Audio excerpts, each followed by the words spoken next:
وہ بے چینی سے پہلو بدلنے لگی۔ اس کی گھبراہٹ سے بے پرواہ معاویہ چاہت بھرے انداز میں اسے گھورتا رہا۔ یار پہلا دن ہے، غریب کو سنبھلنے کا تھوڑا سا موقع تو دے دو۔ پیریڈ کے اختتام میں جوں ہی پروفیسر احمد کلاس روم سے باہر نکلے، ساتھ بیٹھے عقیل نے اس کے پیٹ میں انگلی چبوتے ہوئے سرگوشی کی۔ دھیرے سے ہنستے ہوئے معاویہ نے جوابی سرگوشی کی، غریب ہوتی تو میں نے اسے خاک گھاس ڈالنی تھی۔ عقیل نے کہا، خاصی گھبرائی ہوئی لگ رہی ہے، تمہارا گھورنا اسے بے چین کر رہا ہے۔ معاویہ اعتماد سے بولا، چند دنوں کی بات ہے، پھر دیکھنا میرے نہ گھورنے کی شکایتیں کیا کرے گی۔ جانتا ہوں، عقیل نے بے بسی کے انداز میں گہرا سانس لیا۔ معاویہ بے ساختہ مسکرا پڑا تھا۔ شمامہ نے پین سے رجسٹر پر آڑی ترچھی لکیریں کھینچتے ہوئے کنکھیوں سے معاویہ کو دیکھا۔ اسے عقیل سے باتیں کرتا دیکھ کر اس نے اطمینان بھرا سانس لیا تھا۔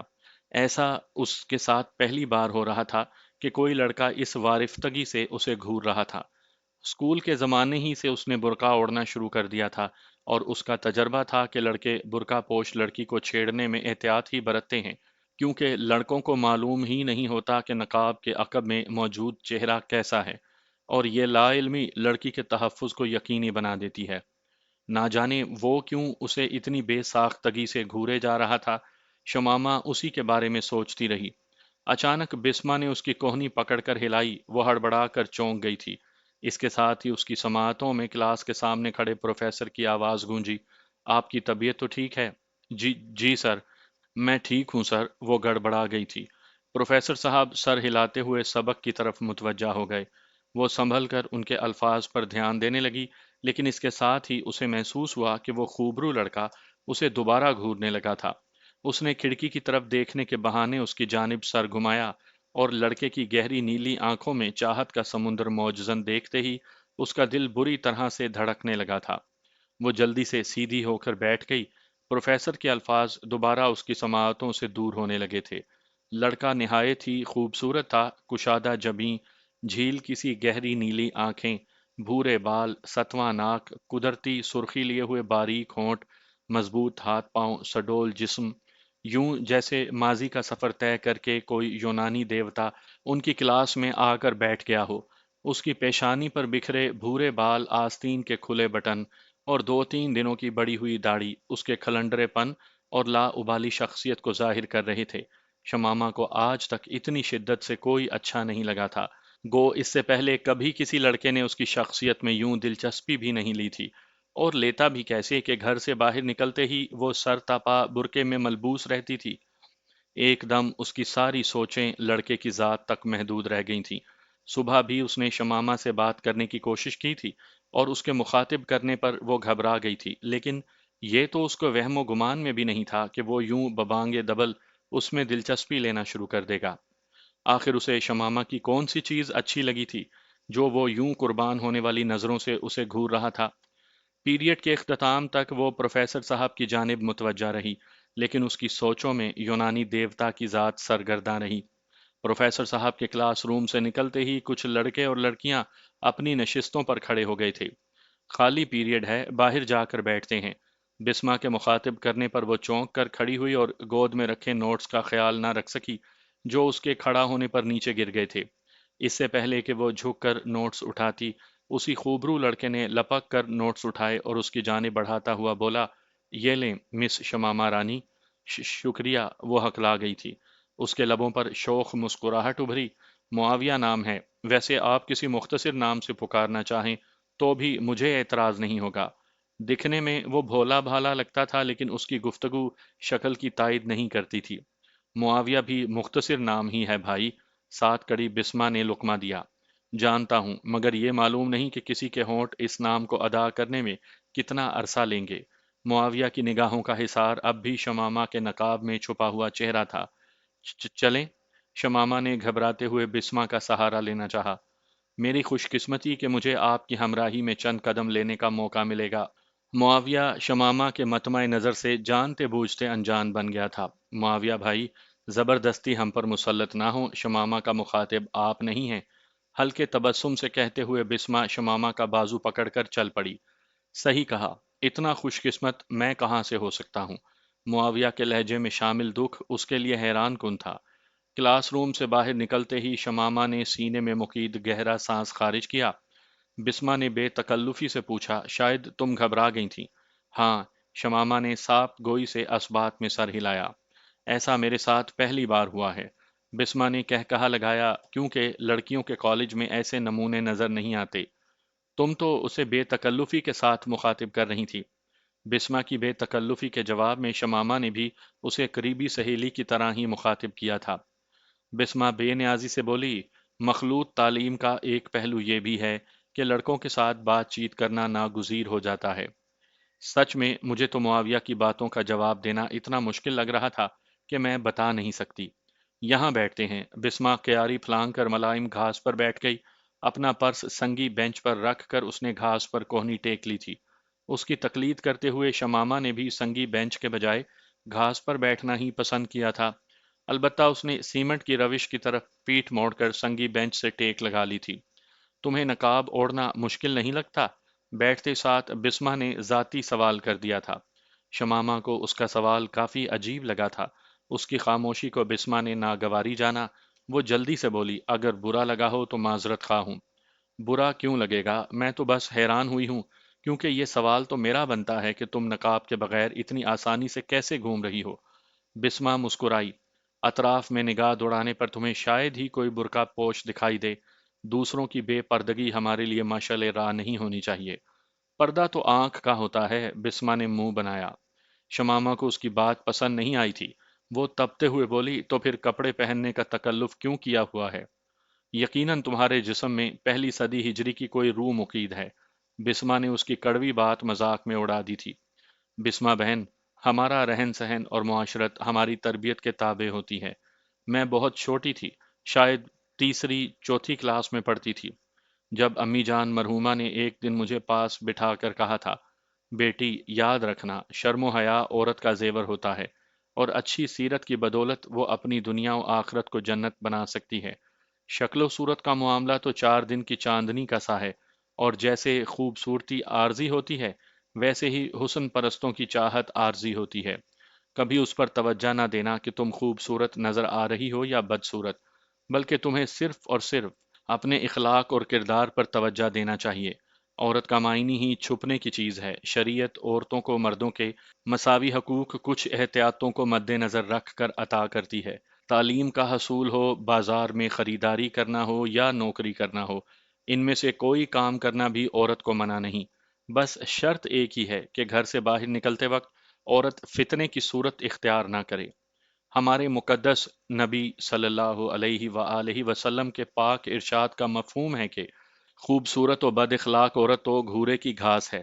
جانتی ہو گھورے کی گھاس کیا ہوتی ہے؟ انہوں نے مجھ سے سوال پوچھا اور میرا سر نفی میں ہل گیا تھا۔ کہنے لگیں، خانہ بدوش لوگ جب کسی جگہ سے چلے جاتے ہیں اور اپنے پیچھے جو کوڑا کرکٹ اور گند بلا چھوڑ جاتے ہیں، اس کچرے پر اگنے والی خوشنما گھاس کو گھورے کی گھاس کہتے ہیں، کہ دور سے تو بہت بھلی نظر آتی ہے، لیکن قریب آنے پر پتہ چلتا ہے کہ اس کی اصل تو سڑا ہوا کچرا ہے۔ ماں کی بہت سی باتیں بہت بعد میری سمجھ میں آئی تھی، لیکن اس وقت میں اسبات میں سر کو ہلا کر خود کو سمجھدار ظاہر کرتی رہی۔ یقیناً امی جان سچی تھی۔ اتنا لمبا لیکچر تو پروفیسر احمد بھی نہیں دیتے یار۔ بسما نے اس کی باتوں کو کہے میں اڑانا چاہا۔ شمامہ دھیمے لہجے میں بولی، میں بس اپنی فطرت تمہارے سامنے کھولنا چاہتی تھی۔ ویسے میرا ذاتی تجربہ تو یہ ہے کہ جس عورت کے چہرے پر کوئی عیب ہو یا وہ بالکل ہی واجبی شکل کی ہو تو وہ برقعے میں ملبوس رہنا پسند کرتی ہے۔ اس طرح کم از کم اس کی عزت نفس تو قائم رہتی ہے کہ کوئی لڑکا اسے منہ کیوں نہیں لگاتا۔ شاید شمامہ نے کندھے اچکانے پر اکتفا کیا تھا۔ کیا مجھے بھی اپنے موہنے چہرے کا دیدار نہیں کرواؤ گی؟ بسما کا لہجہ کسی کہنہ سال عاشق کا سا ہو گیا تھا۔ اس کے انداز پر شمامہ کہا لگا کر ہنس پڑی تھی۔ اگر وعدہ کرو کہ کسی دوسرے سے میری شکل و صورت کے بارے میں کوئی گفتگو نہیں کرو گی تو سوچا جا سکتا ہے۔ چلو، وعدہ رہا۔ ایک لمحہ سوچنے کے بعد بسما نے اس کی ران پر زور سے ہاتھ مارا۔ وہ ایسی ہی فطرت کی مالک تھی۔ مہینوں اور سالوں کے فاصلے اس نے لمحوں اور گھڑیوں میں طے کر لیے تھے۔ اف! شمامہ بے ساختہ تھپڑ لگنے والی جگہ سہلانے لگی۔ چلو نا، جلدی کرو۔ بسما نے دوسرا تھپڑ مارنے کے لیے ہاتھ اٹھایا، مگر شمامہ نے اس کی کلائی تھام لی تھی۔